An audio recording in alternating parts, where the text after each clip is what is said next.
बिस्मिल्लाहिर्रहमानिर्रहीम। अनगिनत दरूद व सलाम नबी आखिर ज़मां मोहम्मद मुस्तफ़ा सल्लल्लाहु अलैहि वसल्लम और उनकी आल पर। पावर कॉरिडोर सीरीज़ की नई वीडियो के साथ शहजाद अनवर फारूकी आपकी खिदमत में हाजिर। और आज एक मरतबा फिर हम मौजूद हैं ब्रिगेडियर रिटायर्ड हसन जोया के साथ, और आज हम बात करेंगे एक बिल्कुल नए मौजू और नए टॉपिक के हवाले से। ख़वातीन व हज़रात, भारत में 28-29 के लगभग अलहदगी की तहरीकें इस वक्त भी चल रही हैं, और जो भारत की सिचुएशन है उसमें कभी भी ऐसा नहीं हुआ कि वो बहुत स्टेबल या किसी कह लें कि पुरसुकून माहौल में रह सके हों, चूँकि वहाँ पर इतनी ज़्यादा जुल्म सितम और ज़्यादतियाँ हैं एक ख़ास लेवल पर, वो कि खुद हिंदुओं के साथ भी, चूँकि हिंदुओं के अपने अंदर इतनी दर्जाबंदी है और इतने मसाइल हैं कि वहाँ पर कोई आदमी भी अपनी जगह पर मुतमईन नहीं है। तो जब हम बात करते हैं भारत की अलहदगी पसंद तहरीकों के हवाले से, तो एक बहुत मशहूर जो खालिस्तान तहरीक थी उस हवाले से 1984 में ऑपरेशन ब्लू स्टार किया गया, जिसमें जो है वो टेंपल पर, गोल्डन टेंपल पर फ़ौज चढ़ा दी गई। और उस दिन के बाद से ऑनवर्ड, और वो दिन यकीनन आज चूँकि 1 जून है, इसी हवाले से हम आज का ये प्रोग्राम भी करने जा रहे हैं। अस्सलाम वालेकुम ब्रिगेडियर साहब। वालेकुम अस्सलाम। ब्रिगेडियर साहब, ये जो सिखों का भारत के साथ मामला है, आपके ख्याल में ये अब खामोश हो गए हैं या इसमें अभी कोई जान बाकी है, या सिख समझते हैं वो मुतमिन हैं इस वक्त भारत के साथ रहने में, या उनको कोई मसले मसाइल हैं अभी भी? देखें, ये ऑपरेशन ब्लू स्टार जो आपने जिस तरह कहा कि जून में, ये एक्चुअली 1 जून से 8 जून 1984 तक ये हुआ, जब लॉ एंड ऑर्डर सिचुएशन जो है वो पंजाब में ख़राब हुई, और इंदिरा गांधी ने इसके ऊपर लेट प्राइम मिनिस्टर इंडिया के, उन्होंने इस ऑपरेशन को करने का हुक्म दिया। और उसमें golden temple was one of the part of that complex जहाँ ये ऑपरेशन जो है वो हुआ। यहाँ पे मैं थोड़ी सी हिस्टोरिकल पर्सपेक्टिव इसका वो देता चलूँ ताकि बात समझने में वाले, देखने वाले जो हैं वो इसको समझ सकें।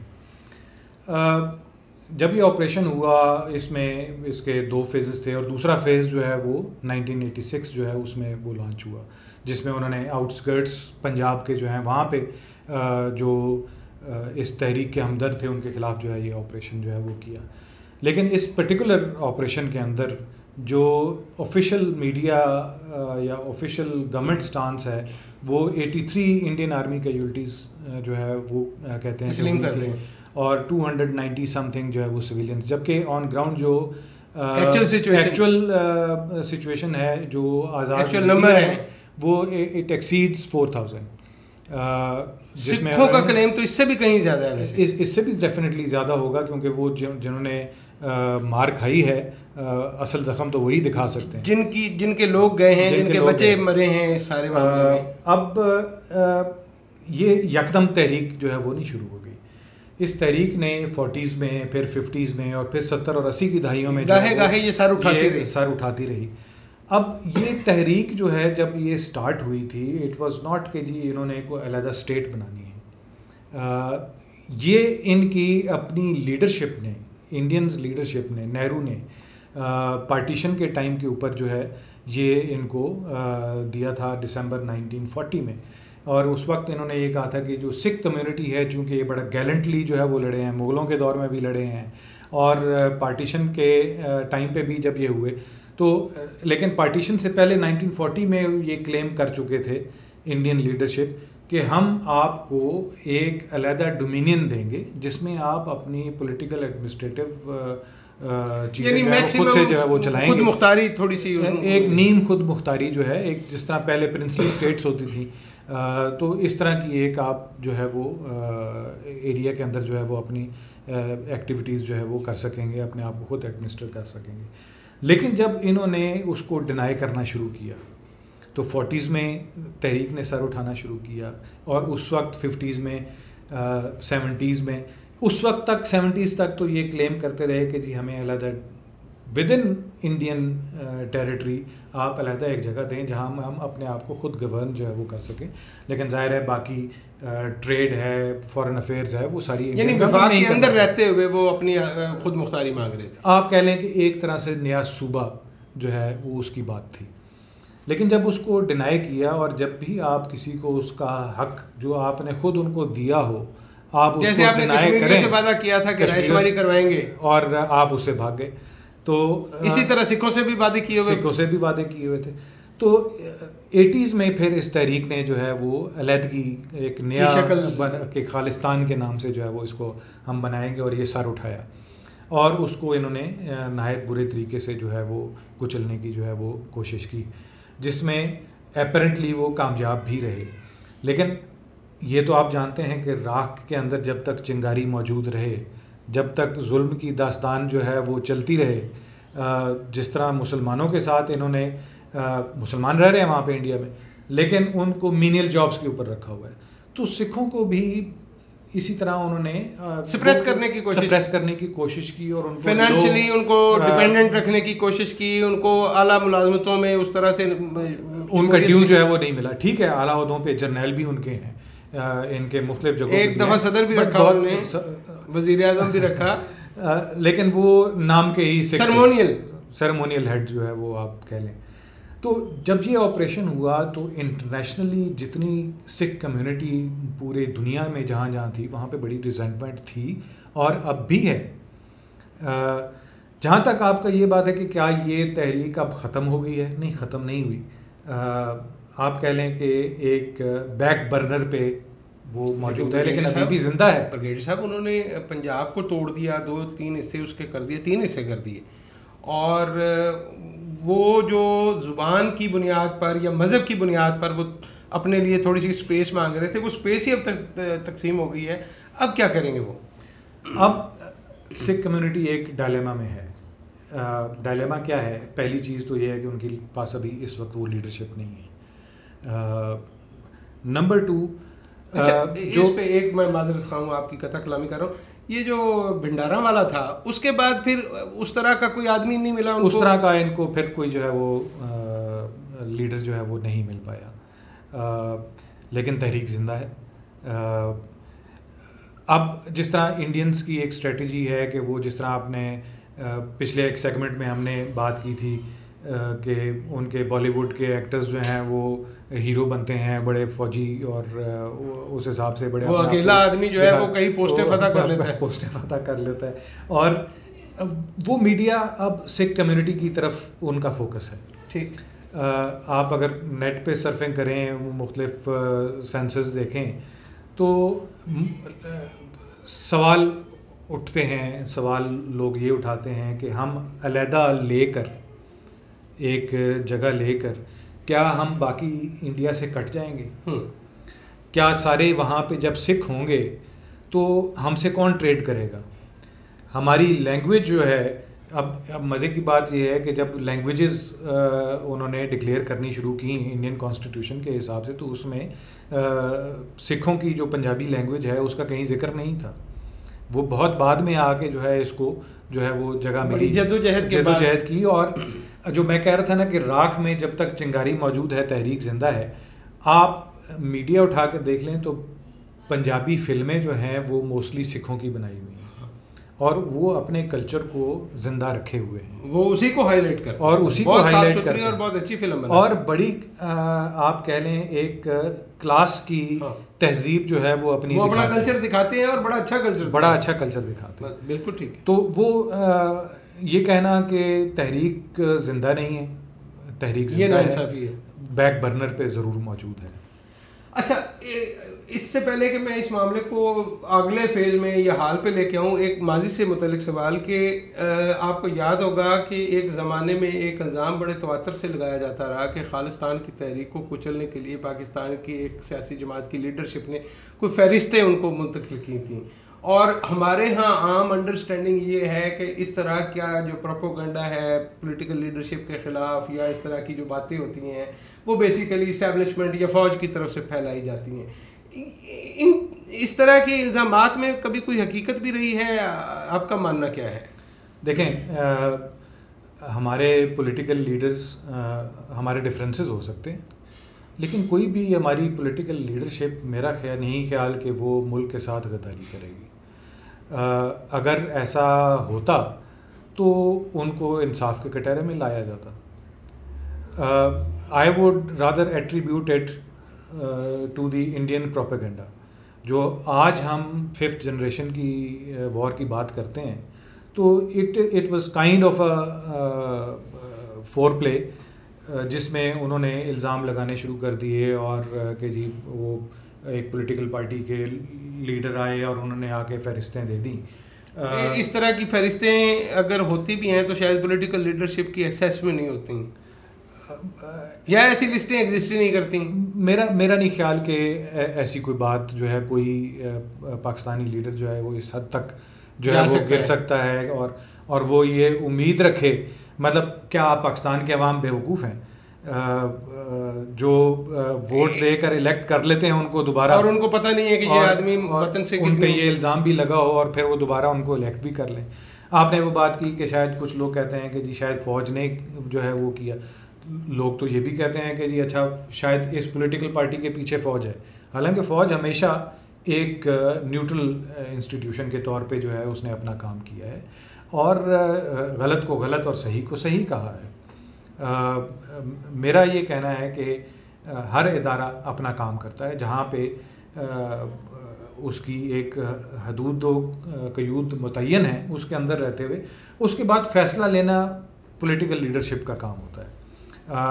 वो पॉलिटिकल लीडरशिप वो सारी रिपोर्ट्स, सारी इंफॉर्मेशन जो है वो सामने रख देते हैं पॉलिटिकल लीडरशिप के, उसके बाद फाइनल डिसीजन जो है वो पॉलिटिकल लीडरशिप करती है। आप ये कह रहे हैं? देखें ऐसा ही है, किसी भी मुल्क के अंदर कोई प्रॉब्लम जब होता है, कोई इंसर्जेंसी होती है, कोई इंटरनल सिक्योरिटी की सिचुएशन जो है वो ट्रिगर होती है,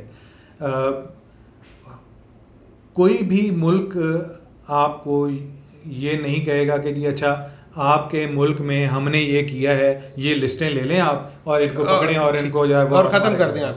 दूसरी बात कि जिस मुल्क को लिस्टें इल्ज़ाम ये है कि जी दी गई हैं, क्या वो मुल्क इतना बेवकूफ़ है, वो सोए हुए हैं कि उनको ये नहीं पता कि जी कौन लोग हैं क्या कर रहा है जो है वो मांग रहे हैं।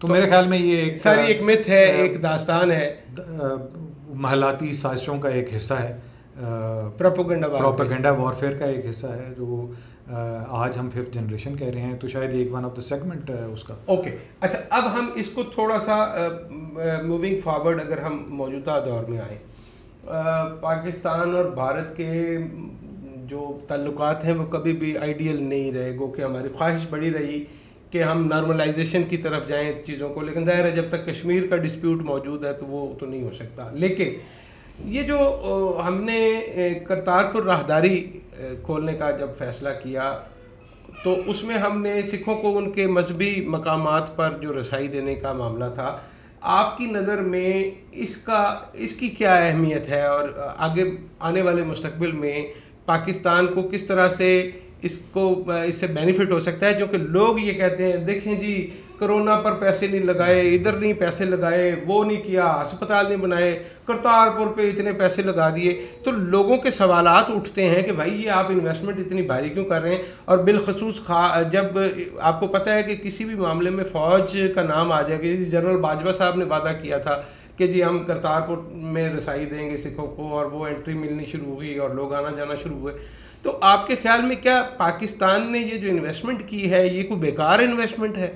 देखिए, जब हम कहते हैं कि हम एक आइडियोलॉजिकल स्टेट है, नज़रियाती रियासत है, और हमारा नज़रियाती रियासत का बुनियादी असास जो है वो क्या है कि हमने ये मुल्क लिया कि हम बहैसियत मुसलमान अपने दीन के प्रिंसिपल्स के ऊपर आज़ादी से अमल कर सकें।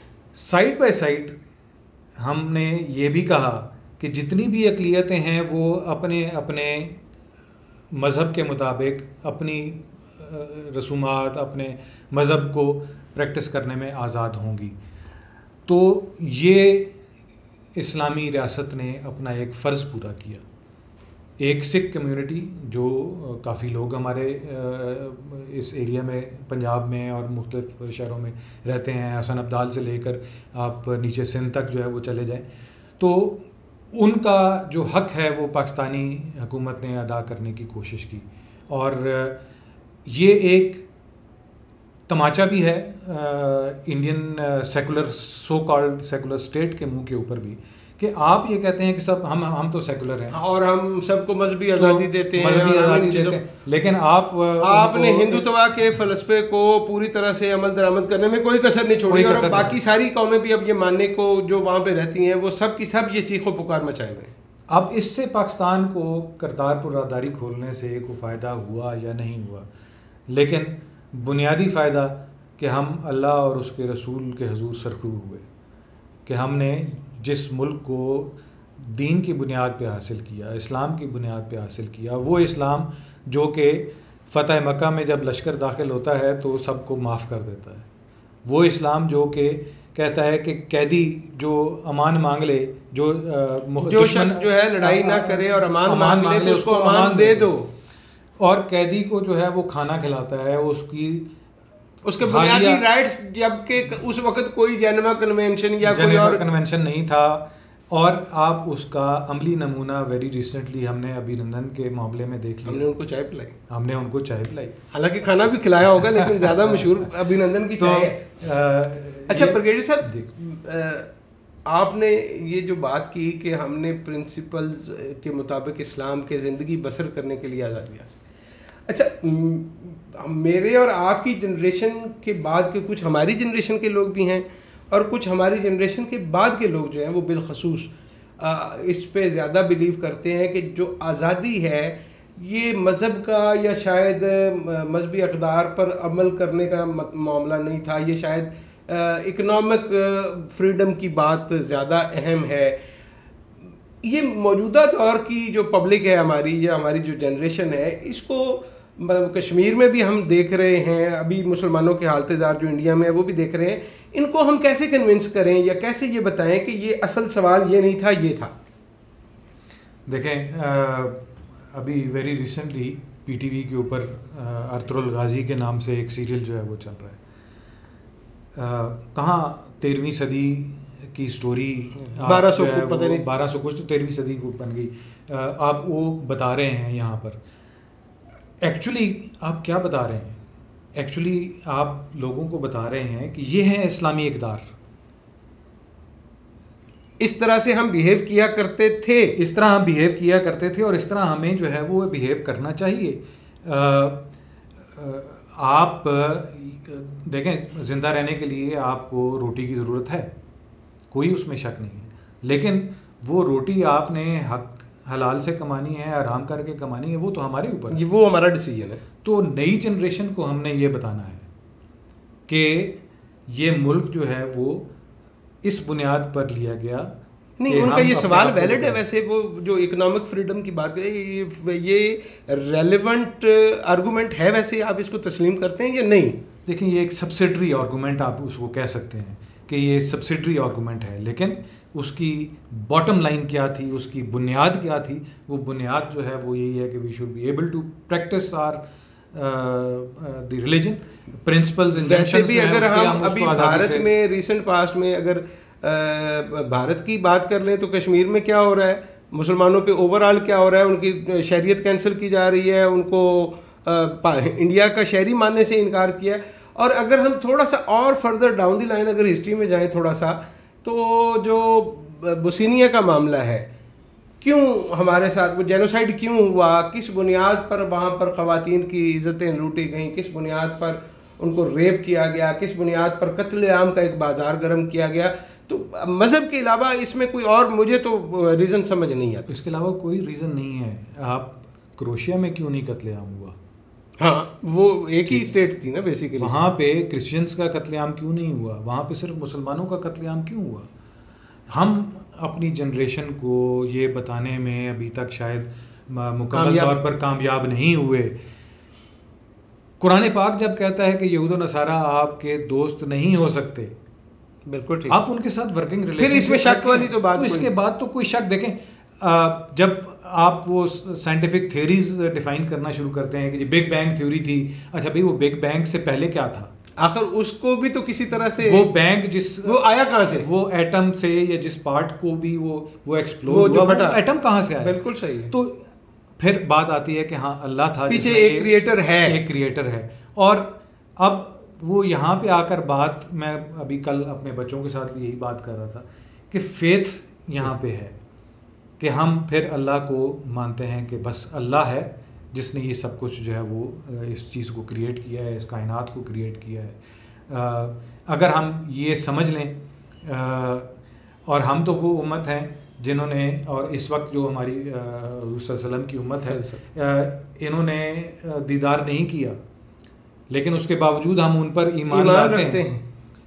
तो बेसिकली अगर हमारे अंदर फेथ है, everything will settle down. Faith ही असल में हर चीज़ की बुनियाद है। अच्छा, coming back to the basic question जो मैंने शुरू में अभी उठाया, ये जो इन्वेस्टमेंट हुई है करतारपुर पे, इसको जो लोग निशाना बना रहे हैं, आपके ख्याल में ये ज़रूरी थी स्ट्रेटजिकली भी, इखलाकी भी और डिप्लोमेटिकली भी? इसको जस्टिफाई कैसे करते हैं आप? देखें, मैंने तो पहली बात यही की कि ये हमारा जो एक्शन है, दिस वाउचेस फॉर आवर आइडियोलॉजी, जो इस्लाम में गुंजाइश दी गई दीगर अक़लियतों मज़ाहिब को कि वो स्पेस जो दी हमने कि वो अपनी उसकी प्रैक्टिस करें। ठीक। तो अब यहाँ पे हमारे जो सिख भाई रह रहे हैं, उनके रिश्तेदार दूसरी बॉर्डर के ऊपर हैं, तो हमने कहा कि हम तो आपको जाने का रास्ता, हमारी तरफ से इजाज़त है, हम इसको जितना फैसिलिटेट कर सकते हैं। आप इस मुल्क की इकॉनमी के लिए काम भी कर रहे हैं, आप जो टैक्स दे रहे हैं उसमें आपका भी हिस्सा है, और उसमें से हमने कुछ एक पोर्शन अगर उनके ऊपर लगा दिया है तो फबिया।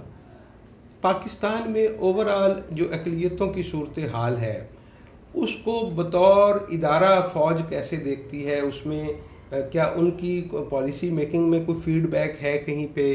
क्योंकि बिलखसूस जब हम इंटीरियर सिंध की बात करते हैं तो आपने अक्सर सुना होगा जी वहाँ पे कन्वर्शन हो रही है, और बहुत सारे लोग जो तरक्की पसंद है वो इल्ज़ाम लगाते हैं जी ये फोर्सफुली उनको कन्वर्ट किया जा रहा है हिंदुओं को। हालांकि KPK में भी दीगर अक़लियतें मौजूद हैं, सिख हिंदू सारे मौजूद हैं उधर, और इवन मतलब बुद्धों के बड़े मुक़द्दस मकामात वहाँ मौजूद हैं। वहाँ पे हमें वो शिद्दत पसंदी उस तरह से नज़र नहीं आती। तो ये सिंध इंटीरियर पर क्यों इल्ज़ाम लगता है, और इस सारी सूरत हाल को फ़ौज बतौर एक इदारा कैसे देखती है, या उस पर अपना कोई फीडबैक भी देती है? देखें, सिंध की जब हम बात करते हैं और वहाँ पे अक़लियतों की बात करते हैं, तो साथ राजस्थान एक लंबा बॉर्डर है हमारा, एक लंबा बॉर्डर है जहाँ पे उन्होंने फेंस किया हुआ है, हमारी साइड पे फेंस नहीं है, क्योंकि हम उसको सर्वेल करने की कोशिश करते हैं। और अब उधर से वो प्रोपेगेंडा जो है वो जब शुरू होता है, बिकॉज दे डोंट वांट के इस साइड के ऊपर जो है वो फेवरेबल कम्युनिटी जो है रह रही हो, जो कि पाकिस्तान के साथ फेवरेबल हो। हालांकि ये उनकी भूल है। वहाँ पे जो हिंदू भी रह रहे हैं या दीगर मज़ाहिब के लोग जो है वो रह रहे हैं, वो पाकिस्तानी हैं, पहले पाकिस्तानी हैं, और उसके बाद वो कुछ और हैं। और जहाँ पे आपने बात की कि जी को फीडबैक ये वो, तो अब मैं उस इलाके में रहा हूँ, और हमने वहाँ पे मेडिकल कैंप्स भी लगाए, irrespective of creed, irrespective of religion, हमने सबको फ्री मेडिकल ट्रीटमेंट जो है वो एक आंख से फौज देखती है। वो फौज हमेशा जो है वो अपने इदारे के अंदर भी और पाकिस्तान की अवाम को भी एक आंख से देखती है कि सब पाकिस्तानी है। और कमीशन भी दिया भी तो हमने बहुत सारे लोगों को। जी बिल्कुल, हमारे पास वो सिख ऑफिसर भी मौजूद है। तो ये हम इनकी पाकिस्तान के साथ वाबस्तगी अक़लियतों की उस तरह से डाउट नहीं करते जिस तरह से इंडिया में की जाती है। नेवर। हमारे पास एयरफोर्स के सीनियर रैंक्स में पायलट भी रहे हैं जिन्होंने जंगें लड़ी हैं, और शुजात के अवार्ड और बड़े नामी गिरामी हैं। सीसल चौधरी हैं आपके सामने। सीसल चौधरी की मैं बात करने लगा था। इसी तरह एक पॉलिश पायलट जो है वो उन्होंने 65 की जंग में जो है वो पाकिस्तान के लिए खिदमत अंजाम दी। तो ये एक प्रोपेगेंडा आप कह सकते हैं। जो आपने लिबरल्स की बात की, यस, जब हम बात की तह तक नहीं जाते सुनी सुनाई बातों पे बिलीव करके और आगे चल पड़ते हैं, या जब हमें लगता है कि कुछ चीज़ें, कुछ कदगन हमारे ऊपर लग रही है जो शायद हमारी शख्सी आज़ादी, नाम नहाद शख्सी आज़ादी को जो है वो इंटरफेयर कर रही है, तो हम उसके ख़िलाफ़ बोलना शुरू कर देते हैं। लेकिन जब हम एक मुआशरे में रह रहे हैं तो हमने मुआशरे की अक़दार को और अपनी इस्लामी अक़दार को, उनको भी देखना है और उसके तहत जो है अपनी ज़िंदगी। बहुत बहुत शुक्रिया ब्रिगेडियर रिटायर्ड हसन, आपने अपना वक़्त दिया हमें। ख़वातीन और हज़रात, मेरा मानना ये है कि जब तक हम अपने माजी से आगाह नहीं होंगे, तुगरल की बात की ब्रिगेडियर साहब ने, बड़ी ज़बरदस्त बात है और बहुत सारे लोग इस पर भी सीख पाएँ कि क्यों दिखा रहा है PTV। मेरा मानना ये है कि जब तक हम अपनी हिस्ट्री से आगाह नहीं होंगे, हम अपने फ्यूचर के रास्तों का तयन उस तरह से नहीं कर पाएंगे और अपनी हिस्ट्री को साथ लेकर चलने में ही हमारे लिए वो फलाह का रास्ता जिसका हमसे वादा किया गया था और जिसकी तलाश में हम आज तक सरगर्दा हैं, वो हमें तभी मिल पाएगा। अपना बहुत सारा ख्याल रखिएगा। ब्रिगेडियर साहब से इंशाल्लाह फिर किसी दिन किसी और मौजू के साथ हाजिर होंगे। अल्लाह के बाद।